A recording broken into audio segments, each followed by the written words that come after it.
Even when you finally stop working, your mind doesn't really let you rest. You sit down, but part of you feels like you should be doing something else. There's always one more task, one more message, one more thing you didn't finish. And even when you've done a lot, it somehow still doesn't feel like enough.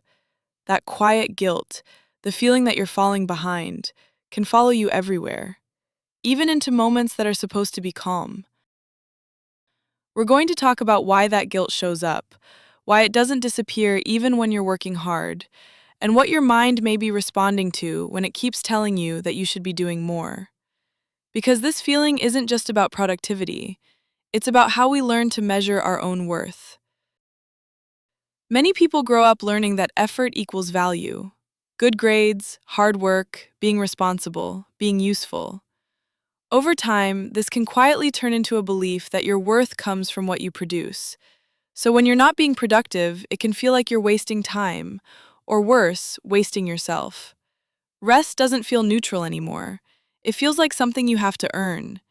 And if you don't feel like you've earned it, guilt steps in. Another reason this guilt feels so persistent is that modern life rarely gives you a sense of completion. There's no clear moment where you're told, "You've done enough, you can stop now." So your mind keeps measuring you against what's left undone, not against what you've already handled. And when the finish line keeps moving, satisfaction becomes very hard to reach. For many people, guilt becomes the main driver of action. You push yourself not because you feel inspired, but because you're afraid of falling behind.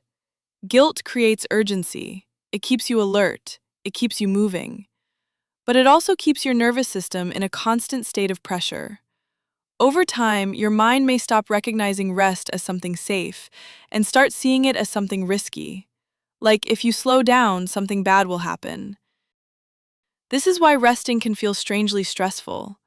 When your body finally slows down, your mind starts replaying everything you haven't done yet. Not because you're lazy, but because your system has learned that staying alert equals safety. So even when you want to relax, your brain keeps pulling you back into problem-solving mode. It doesn't trust stillness yet. Living with constant pressure doesn't just affect productivity, it affects how you relate to yourself. You start judging your own energy levels, your own limits, your own need for breaks, and eventually, no amount of effort feels satisfying because the internal standard keeps rising.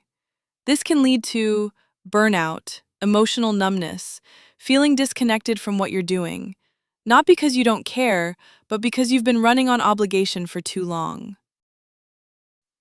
Here's something that surprises many people. Even when you become more productive, the guilt often doesn't disappear. Because the guilt isn't about the amount you do, it's about the belief that you are never enough as you are. So the goalpost moves. Today's achievement becomes tomorrow's expectation. And instead of relief, you get more pressure.